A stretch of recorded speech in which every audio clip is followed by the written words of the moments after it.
It is now 7 o'clock, so I will call the August 12th, 2025 meeting of the Zoning Board of Appeals to order. I'm going to introduce our members. To my far left is Larry Elliott. To my near left is Chris Greenleaf. I'm Jan Rise. Next to me is Charles Cogden, and my far right is Douglas Rise. Is there anyone here for public comment on anything not on the agenda? Seeing no one, we will move into our... Oh, sorry. I left them off. Okay, has everyone had a chance to read the minutes from our last meeting? Are there any additions or corrections to those minutes? If not... I have a question. Sure.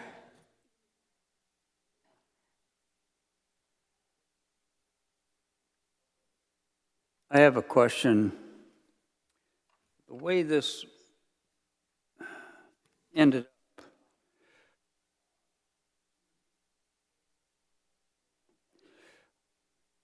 up, Larry made a motion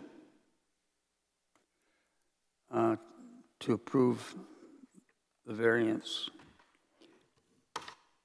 and we took a vote and wound up 3 yes and 2 no. And then it says motion denied. I understand why it went that way, but in this situation, the way that winds up is the minority rules, and that's not the American way. So there is a remedy. I could make a motion to reconsider. If we reach the threshold of the super majority, which seems to be a growing trend, instead of a simple majority, then that would correct the situation. So I'd like to make a motion to reconsider. Point of order, Mr. Condon, you can't make a motion to reconsider. The minutes for the previous meeting have not been approved, and there has been no appeal put forth by the applicant for the case that was before the board. They haven't had an opportunity to because the minutes haven't been approved. And as a city body, we would want to get an attorney's opinion on reconsideration motions such as that before any appeals have been put forth by an applicant. My understanding is Robert's rules allows motion to reconsider at the next meeting. I would need to get an attorney's opinion based off of the fact, I would need to get an attorney's opinion based off the fact that the minutes for that previous meeting that have the motion that failed based off it not having a supermajority vote for a use variance, I would need to get an attorney's opinion from the city attorney before any motion to reconsider could be considered. Why is that? Because I don't know whether the motion is proper at this time. I'm not familiar with the form of the Robert's rules that you're referencing right now, so. It's in Robert's rules. Right, I would need to verify that before we make any sort of motion. Can we do that then? I mean, we can't do it tonight, but we can certainly reach out to the city attorney. I meant, can we proceed with that if it's necessary? If that's a request that the Zoning Board of Appeals is making, I don't know whether we can do it based off of a single member's consideration. So he has made a motion. To have the attorney look into, I mean, there wasn't a formal motion yet, so if there's a motion to have the attorney look into what goes into the Zoning Board of Appeals reconsidering a previous decision, the board can make a vote on that. But you would need to, motion and second that, yeah. So you want me to make a motion asking that an attorney look at this and see if it's okay. Is that right? Yeah, basically the word, I can't give, but basically the motion would be requesting that the city attorney look at what goes into the zoning board of appeals reconsidering a motion Okay, or reconsidering a decision. I'll do that. Second it.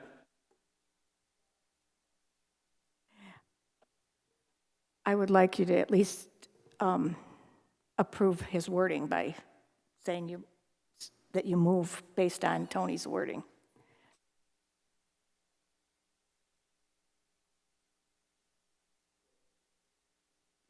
Did I make the motion okay? Are you in agreement with the wording that I said about the zoning board of appeals is requesting that the city attorney investigate what it takes for the zoning board of appeals to reconsider a decision? Yes. Okay. Is there a second? Seeing no second, the motion fails.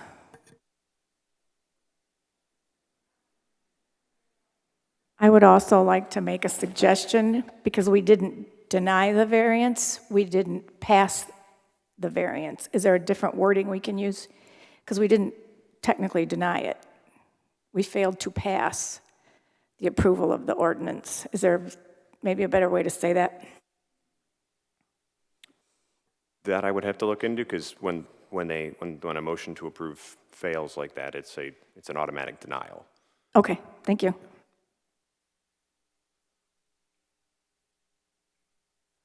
And to Charlie's point, the vote was 3-2, so out of the 5 voting members, it did need a supermajority in order to grant that variance. So there was 5 votes, it never received the supermajority for the approval of that motion. Yeah, I understand that. I think that's in violation of the Constitution, violates due process. A supermajority is not proper, because the way it wound up was minority rules in that case, and that's not the way we do things in America.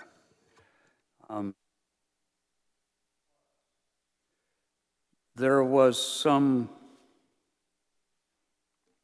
I believe, some confusion about what we were voting on, or what the facts were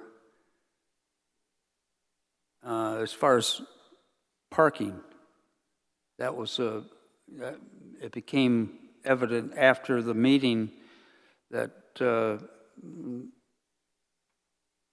some people were confused about whether parking would be adequate, and that affected their vote. So that's another thing that needs to be looked at. Larry. Yeah, I think there's another possible issue here, because for it to be reconsidered, it has to be called by the people that voted against it. In this particular case, I don't know if someone who voted favor of it, even though it didn't pass, can actually ask for it to be reconsidered. It might have to be actually one of the no votes. One of the 2 people would actually have to request it to be reconsidered. So that would be another issue, which is why I didn't support the motion or consider it. But I think we're kind of, until they possibly appeal the decision, I think we're getting ahead of ourselves, especially since at this point we haven't even approved the minutes that we're talking about.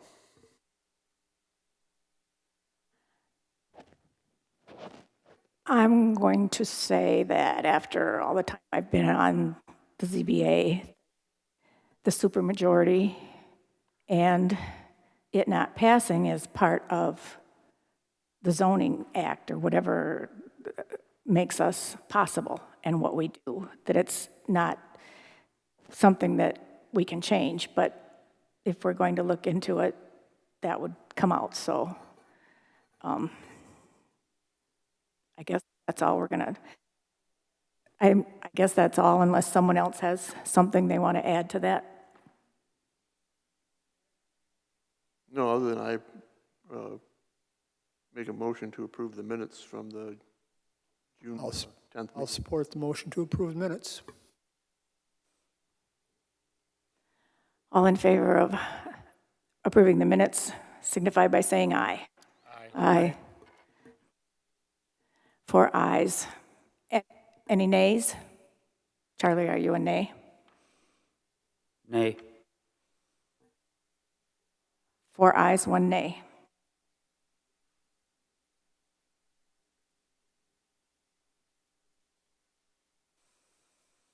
New business. Our first case tonight is Z 2504-909 Washington Avenue, United Way of Bay County.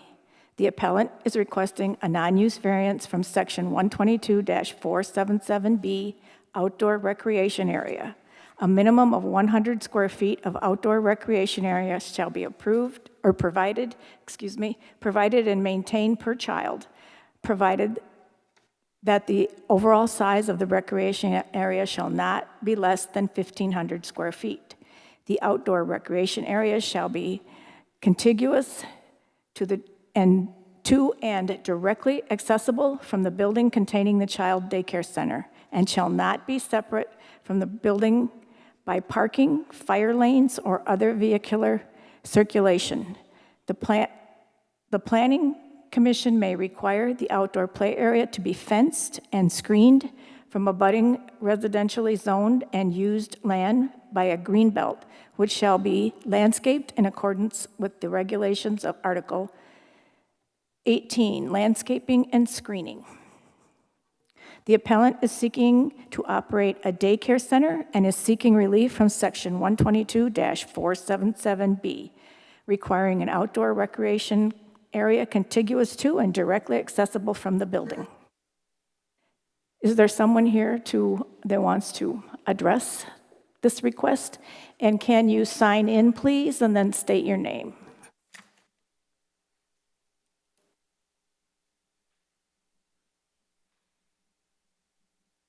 You want the address for United Way on here, correct? You want the address for United Way, okay. Please try and speak directly into the microphone.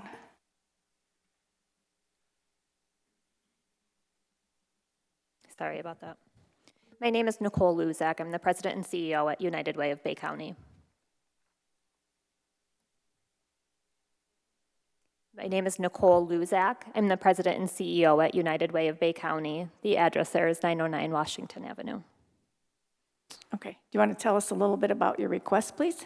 Sure. So our building, located at 909 Washington Avenue, we have multiple suites. We have 3 floors in that building. We recently had a tenant who's been there for nearly 20 years vacate. It was Bay Neck Behavioral Health, leaving the entire first floor space open and available for use.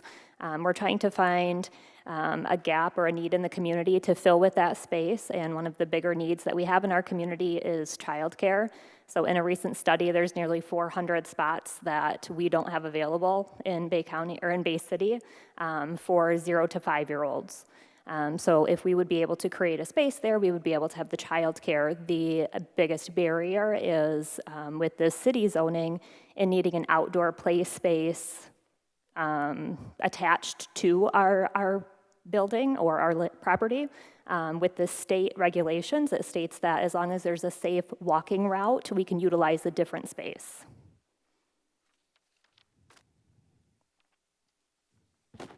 Any questions? How many children are you anticipating having slots for in your facility?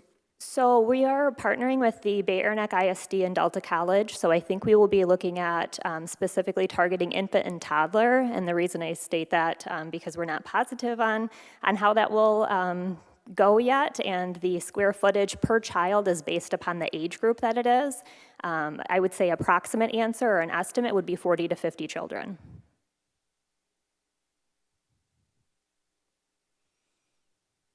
Anyone else? Yes. So you're going to be using Delta College and the ISD students for employees? Yep, so it would be, well, the students for their experience, so it would be a learning lab for their early childhood students. There's a lack of placement opportunities for infant toddler specifically for those two schools. So your number of children could actually vary depending on if you have the number of students required for each child? We would still have paid staff as well as the students. We're just partnering with them as an additional opportunity for collaboration. The focus of the childcare is that it would be affordable childcare for working families. So we had a couple workplaces that had approached us about offering childcare as a benefit for working families, or we call it ALICE families, which are above the threshold of getting state assistance and below what's actually a survivable wage for Bay County. So for those kind of gap families who are working that middle gap income job, they would be able to offer it as a benefit, like healthcare or 401k.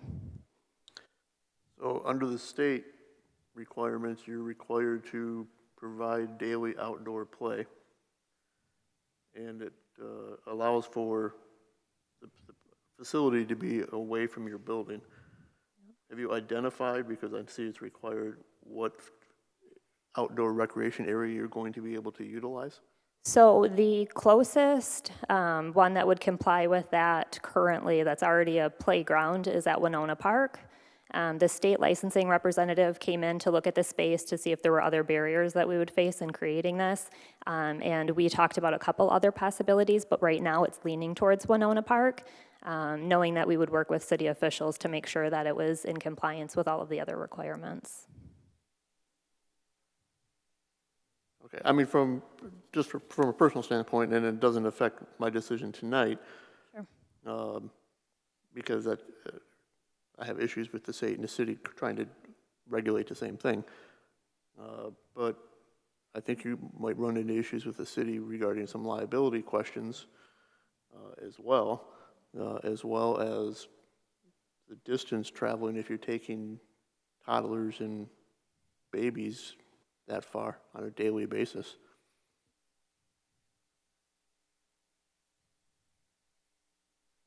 That's all I have. Thank you. Any other questions or comments? Okay. Thank you. I appreciate your consideration.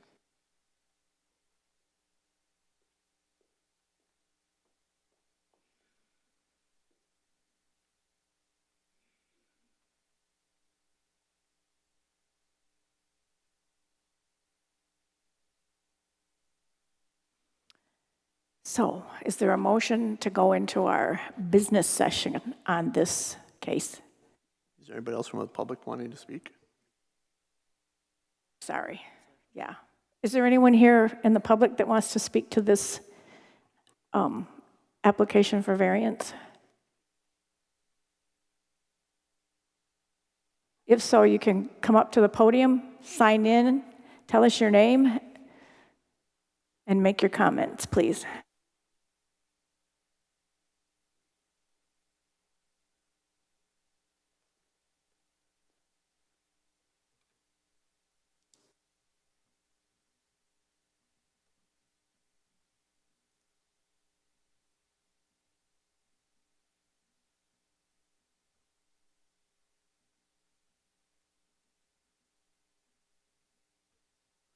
Thank you. You can adjust the microphone up, please. Yes. Thank you, ma'am. My name is Eric Kober. I live at 320 Jackson Street, just a couple blocks away from here.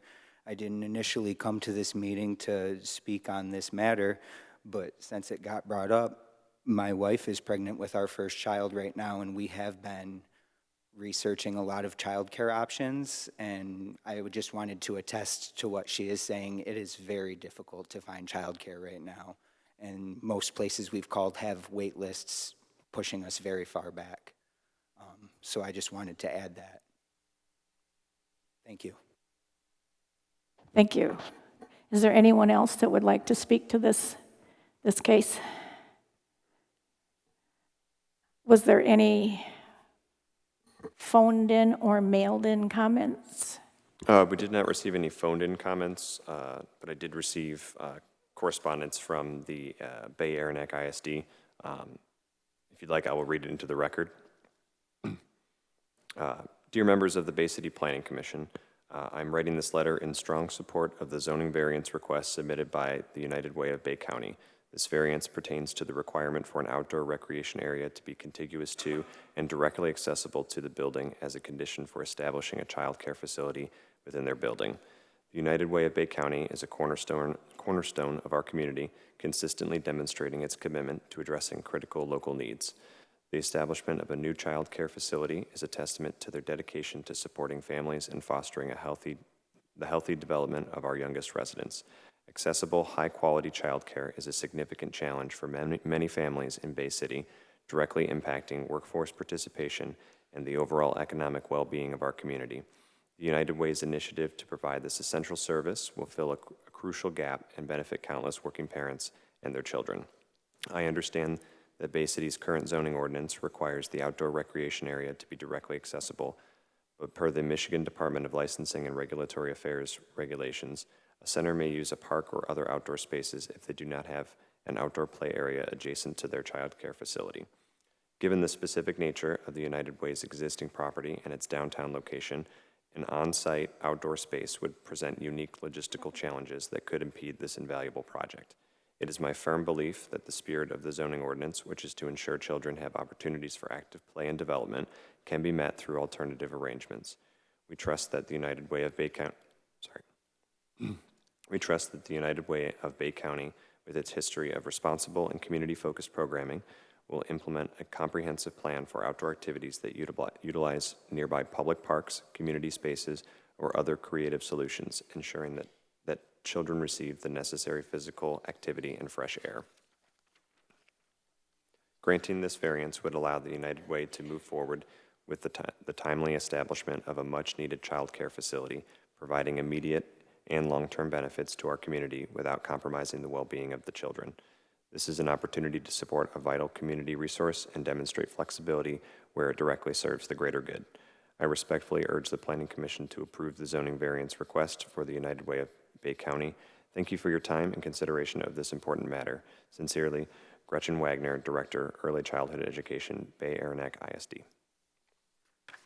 And that was the comment that was received. Thank you. And that was our only mailed-in comment, correct? Yes. Okay.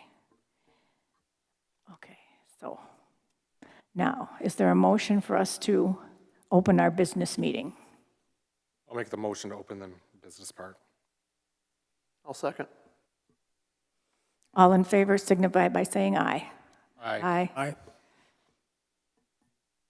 Okay, so I would like to not do something so much different, but I'd like to discuss this a little bit before we kind of get into the standards, although we will talk about them, but I'd like everybody to participate in this if they would. So is there someone who would like to start? I'll start. I just want to say I'd be in support of this motion. There is a need in this community for early childhood daycares of that nature.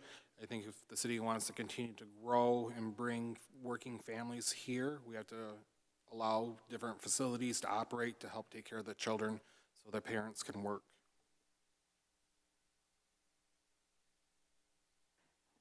I think this is a great idea for downtown, and I can see where the challenges are complying with our ordinance. But the state has something that's a little more lenient, and they're actually the licensing and oversight entity for them. So to both Mr. Dyer and Mr. Multaine, is our ordinance going to be updated, changed in any way, or are we going to just allow these types of things to happen because the state overrides what we have?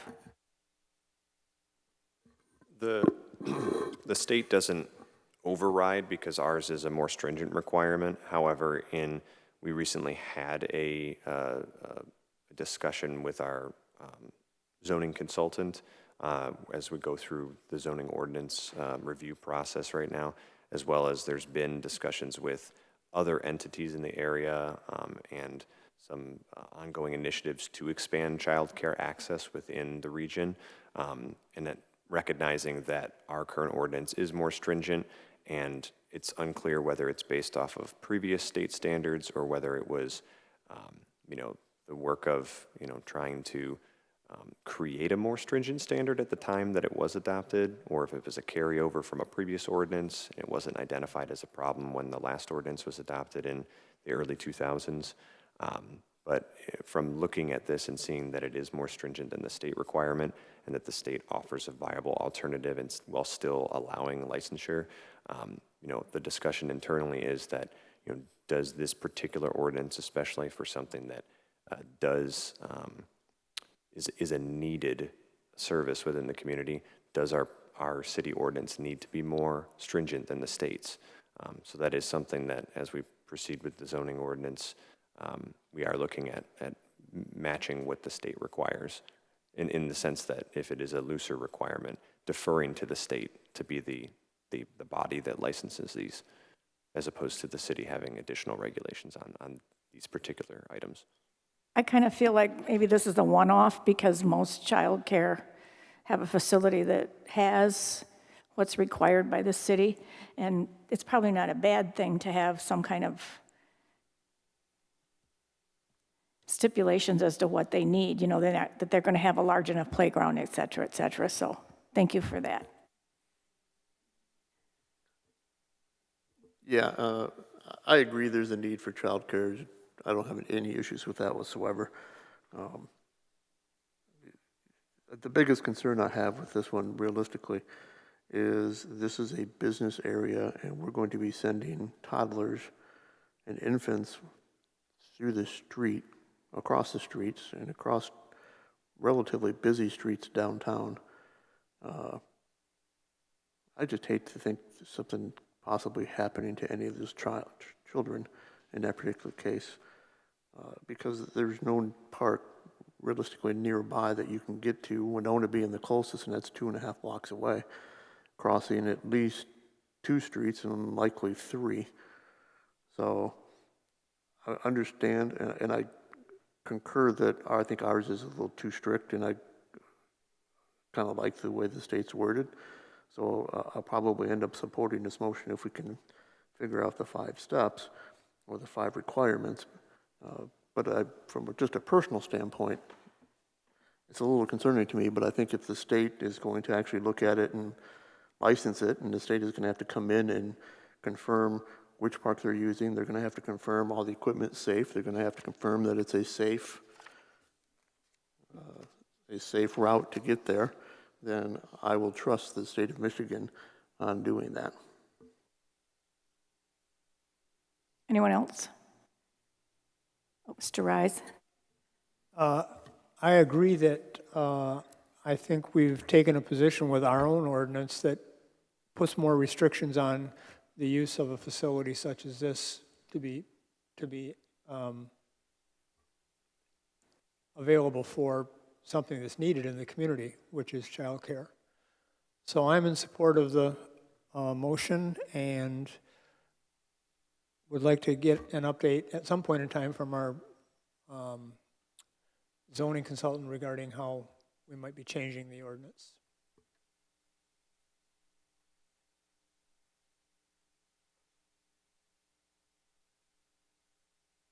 Okay.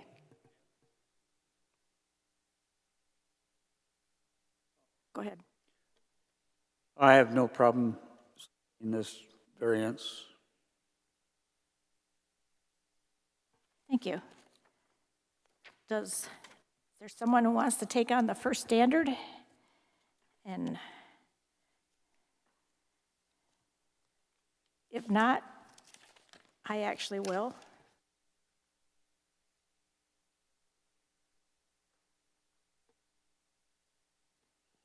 I'll take a shot.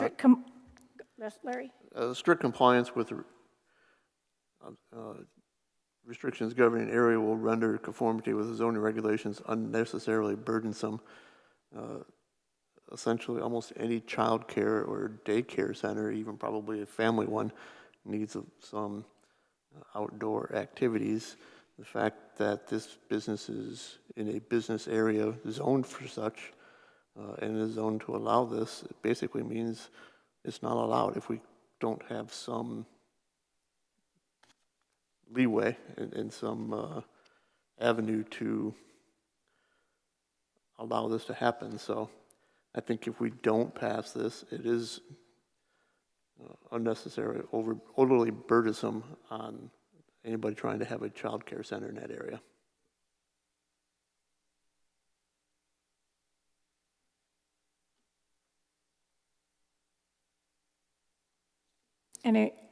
Anyone want to add to that? If not, second standard. The variance will do substantial justice to the appellant as well as the property owners. I'll take that one on. If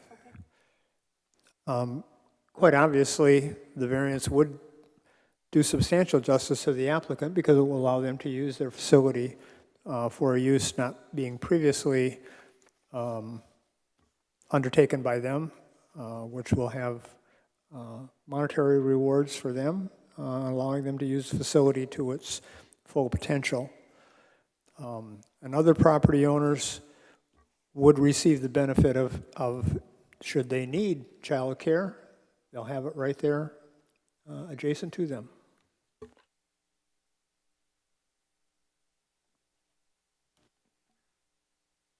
For me, the justice is, this is a permitted use. The lack of a play area, so it would do justice to give the variance so they can use it for what they are requesting. Lesser variance.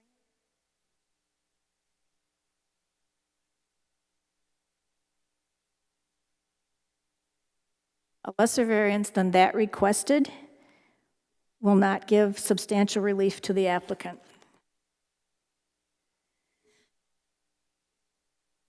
In this particular case, I don't think there's any lesser variance that you can grant that would allow what they're requesting.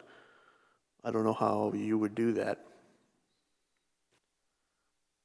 For me, a lesser variance would not allow for the permitted use of this property. So a lesser variance would not work. The need for the variance is due to unique circumstances peculiar to the property, such as an odd shape, an extreme narrowness, and not due to general neighborhood conditions in other properties in the same district.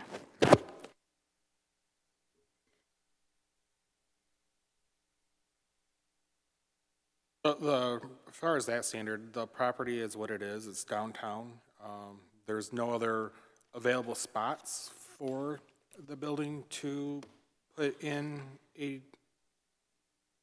playground due to the back parking lots and the alleys that are adjacent to the building.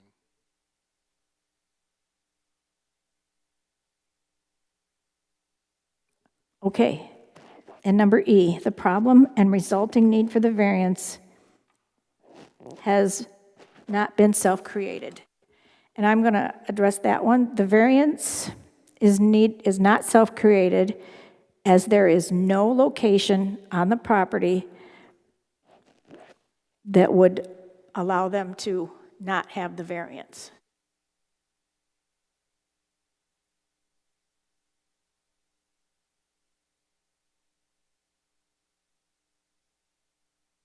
There's no place on this property to put a recreation area, so it is not self-created. Any other comments, discussion? I base on a motion to approve this variance based on our discussion tonight, meeting all the 5 standards that we have to meet. Is there a second? I'll support. Okay, so a yes vote is in favor of granting the variance, and I would like a roll call vote, please. Mr. Elliott? Yes. Mr. Greenleaf? Yes. Ms. Rise, Yes. Mr. Congdon, Yes. Mr. Rise, Yes. 5 yeas. Motion passes.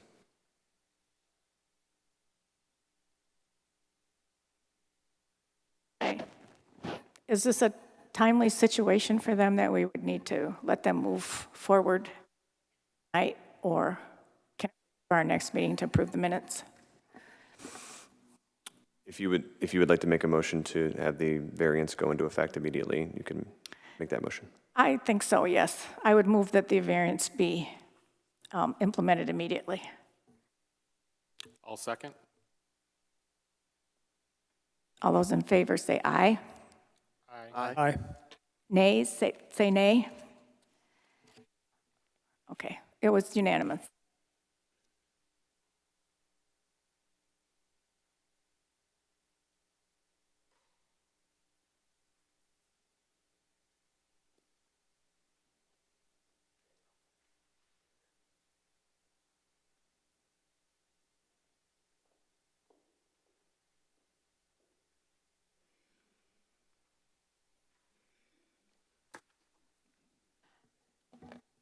Our next case this evening is case Z2505, 600 South Lynn Street, Bruce Hopper. The appellant is requesting a non-use variance for the zoning regulation in Article 22, non-conforming uses, Section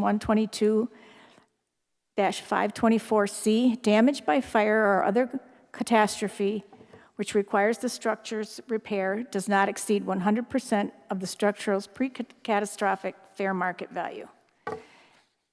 Is there someone here to speak to this request? Is Mr. Hooper here?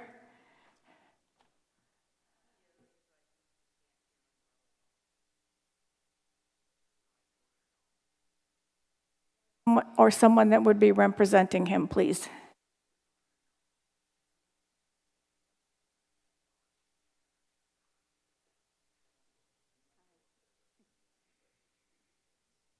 Sign in, please, and adjust the microphone so that we can hear you, please.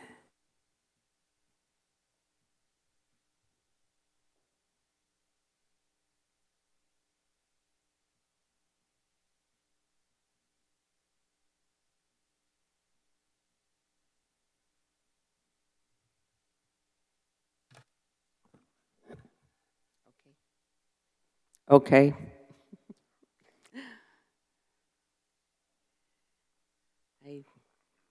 Can you tell us who you are, please? I'm Terry Dory. He's my brother. That's Bruce Hopper. And March 17th, his house burnt down, and luckily he got out alive. He died twice. Anyways, it's been a struggle. And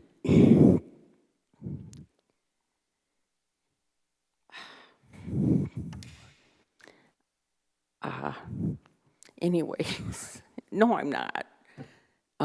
Take your time. It's fine.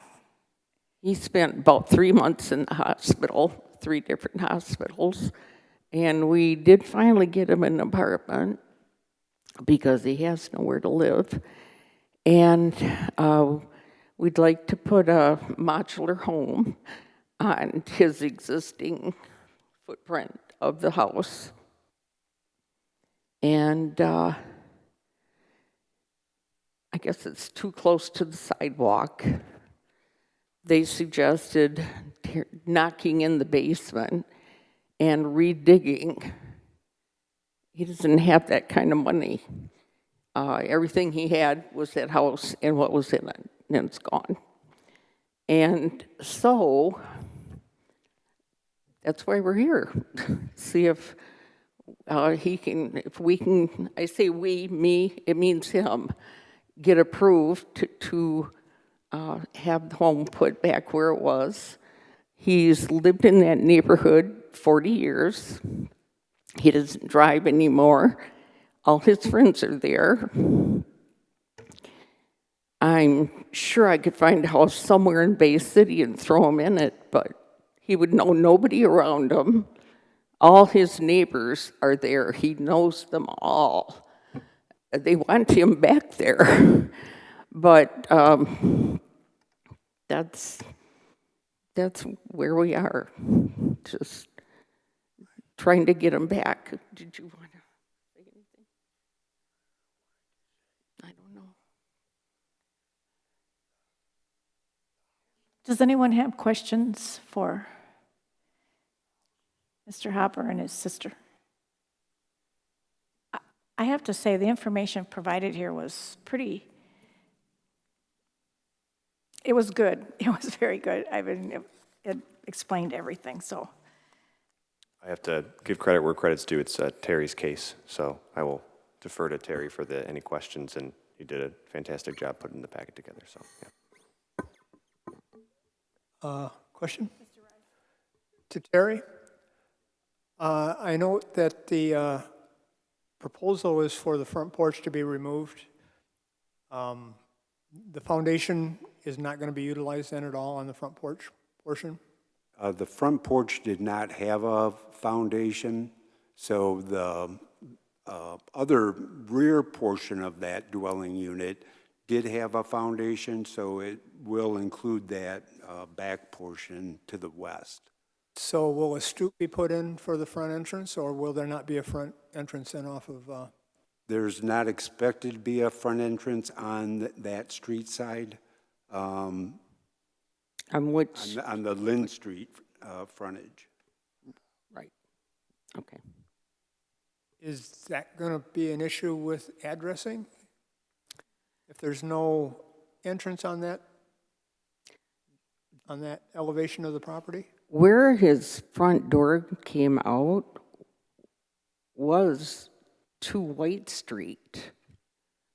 I mean, the porch is like this, but the exit was towards White Street.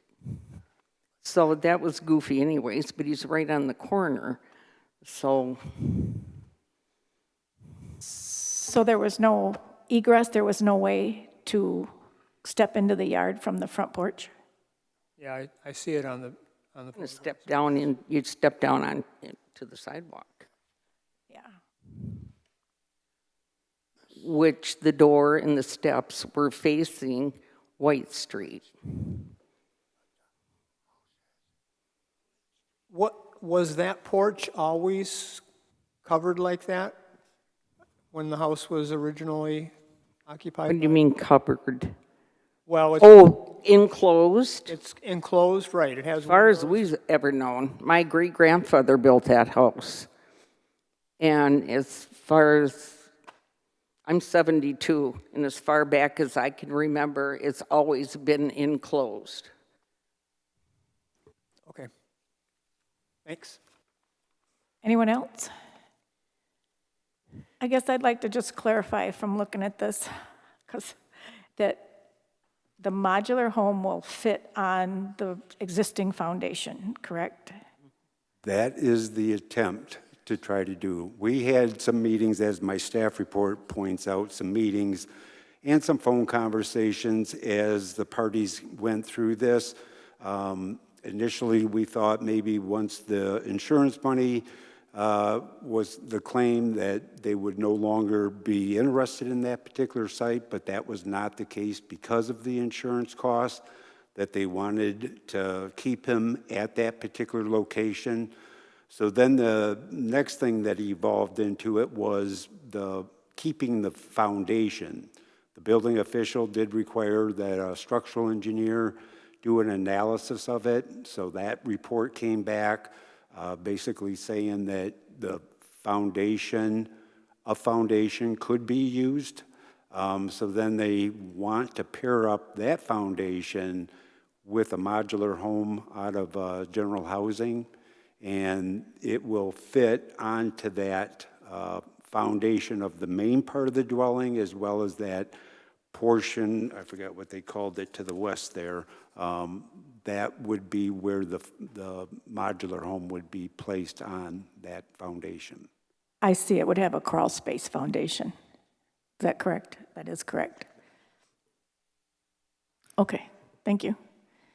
So are there any other questions for? Question? The configuration of the modular home that's being proposed, is it going to be a one-story ranch or a 1.5-story, 2-story, what? Pardon me, use the microphone, please. The woman is here that, from the modular home, if you have questions about that. Yes, it's going to be a one-story, like a ranch. Is there anything more complicated than that it's a one-story? It's fine. Okay. Any other questions? Okay, thank you very much. You can have a seat. Is there anyone in the audience that wants to speak to the request for this variance? If so, come sign in and state your name. Okay, was there any written No, we comments? did not receive any written or phone calls. Okay. Is there a motion to go into our business meeting? I'll make the motion to go into the business portion of our meeting. I'll support. All in favor signify by saying aye. Aye. Opposed? 5-0. I have a question as I was going through this. I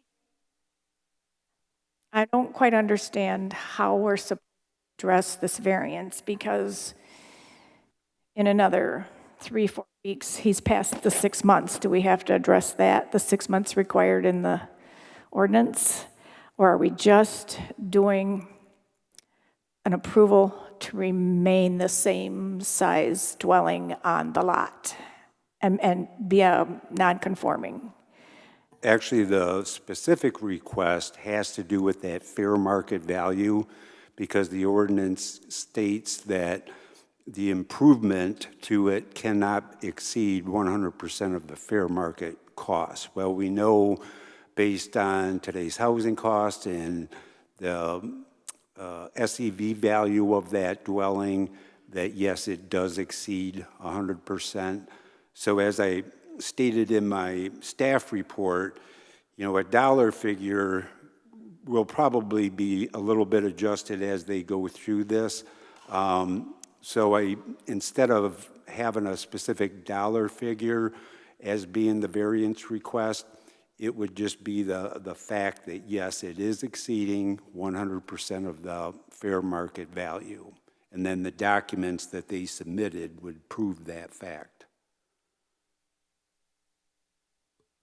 Yes, Mr. Wright. So we don't need to get into the whole issue of a legal non-conforming use if we approve a variance regarding the replacement cost exceeding 100% of the value of the property. That's what you're saying. Yes, that's correct. Yep, because in the middle of page 2, I make the statement that the existing setbacks for the current structure on site are deficient from today's setback regulations. And that would be on the street side yard, which is White Street, and then that front yard.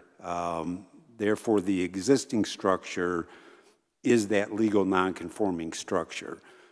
The section in the zoning ordinance that speaks to nonconforming uses, it spends quite a bit of time talking about nonconforming uses. This is not a nonconforming use, it's a conforming use. It just has dimensional deficiencies. So instead of, in the decision, as this kind of came through and we had a series of conversations to really understand what was happening in the desire to use that foundation, that I considered it to be a reconstruction. I am aware of how the previous house or the current house on the site is versus what will be placed on. But when we looked at all the factors, the one thing that staff could not make a decision on was that factor of the cost, because it was clear that the investment going back in to reconstruct, rebuild a house is going to exceed an approximate fair market value of around 115,000 to 100, yeah, about 105 to 115,000. So this can't be the only location in the city that we have this situation where it could happen again, where we have a legal non-conforming use or legal conforming use, if you want to call it that, because property values have not necessarily kept up with the cost of construction. So is this something that's also going to be talked about with the zoning consultant regarding a change in our ordinance? Well, one of the things that I even explained as we worked with the appellant on this particular case is that because it was, confusing to them, how come this dollar figure is preventing us from being able to move forward. But I do have to remind that in the beginning of that section for nonconforming uses, it has an intent. And an intent is that over time, that nonconforming use would be eliminated due to different circumstances that come in over the years, that in time that nonconforming use or structure would be eliminated. So there's provisions built in as to how much investment can be put back into it, knowing that it is a nonconforming structure. So this isn't specific to owner-occupied dwellings, or it covers commercial and everything else in the city, right? Or, I mean, I read it, but. Oh, the nonconforming portion, Yeah. correct, yeah. So it's not picking on homeowners, it's a blanket That's requirement in the city. Okay. It just seems that with the, I'm going to say economy, how expensive everything's getting, that these numbers are going to just get further and further apart. So I think we need to figure out how to make this work if we need to. So any other questions? Okay.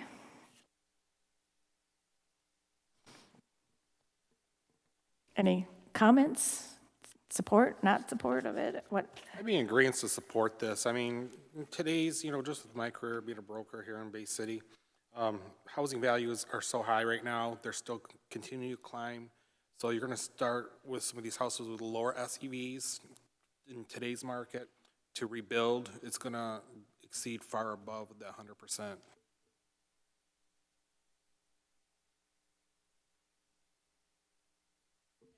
Yeah, I'm going to be in favor of this. I agree with Mr. Greenleaf. The construction costs nowadays compared to the SEV values, I'm willing to bet a majority of businesses, residences, and buildings in the city of Bay City would not be able to be rebuilt on their current foundations if they all said it has to be within 100% of the SEV or the adjusted value. Or I don't think it's possible anymore. Was this a consideration on the commercial building on, was it Lynn Street that they just are getting done with? They couldn't decide to, in the Midland Street District, do you know which building I'm talking about? Yeah, no, I don't believe there's anything associated with that building because that was a fire damage, but it was a commercial use. And then the owners, it was a conforming structure. The value was probably much higher on that for resale. Well, because it wasn't a non-conforming structure, then those regulations didn't apply. Okay, thank you.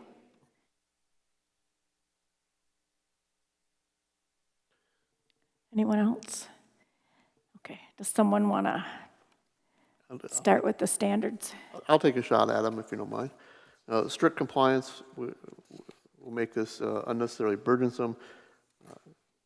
Quite frankly, he can't rebuild his house on his current site if we'd goes by strict compliance, because I don't think it's realistically possible at this point in time with construction costs. Variance will do substantial justice to the applicant. Yes, it will allow him to rebuild his house. Will give, as well as other property owners, yes, if someone else in the city has the same catastrophe and has their house burned down, and they wish to rebuild it on the current site, in the same site, this might allow them to do that, or at least give them some help. A lesser variance will not give substantial relief.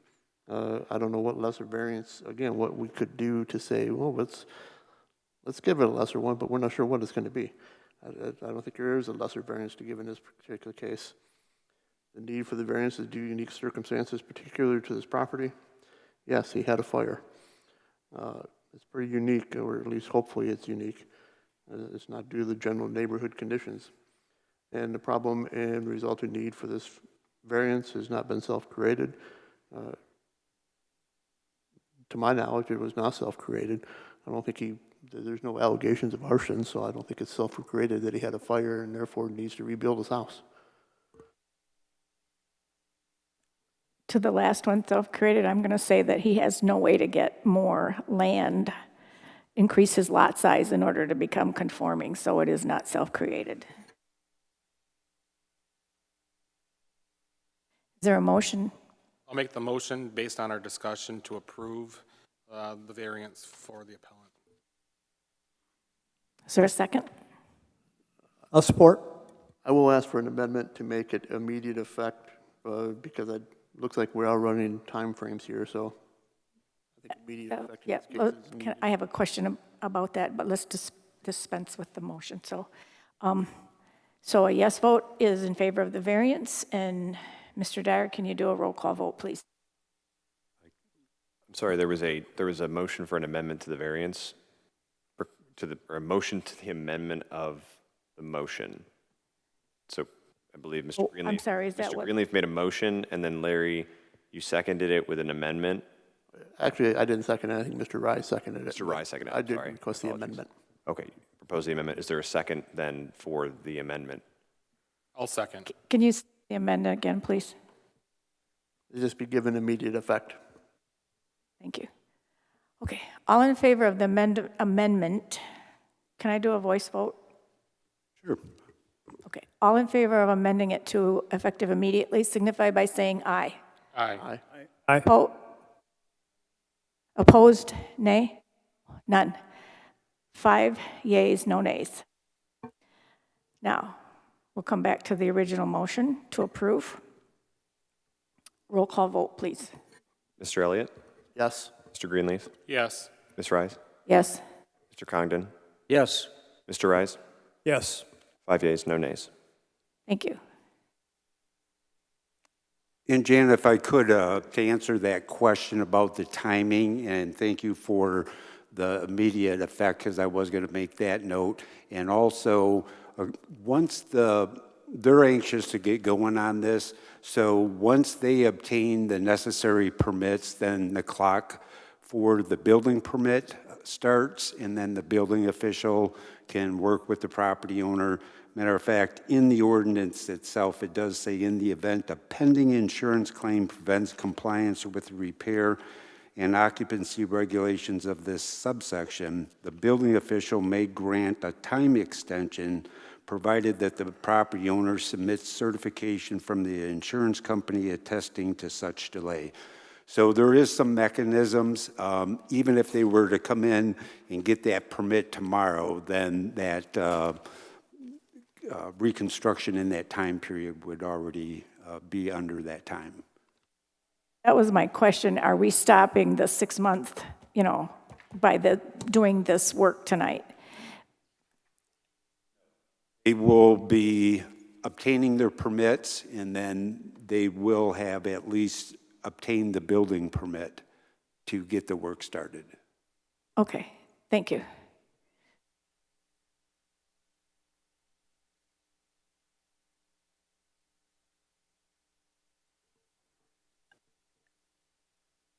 So, do we have any old business? Don't have anything pending at this time, No right? other business at this time from staff. Do we have any applications for a meeting in September? We do not, no. Okay.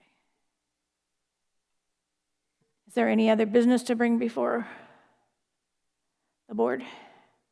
If not, I'll entertain a motion to adjourn. I'll make the motion to adjourn. Second. All in favor, say aye. Aye.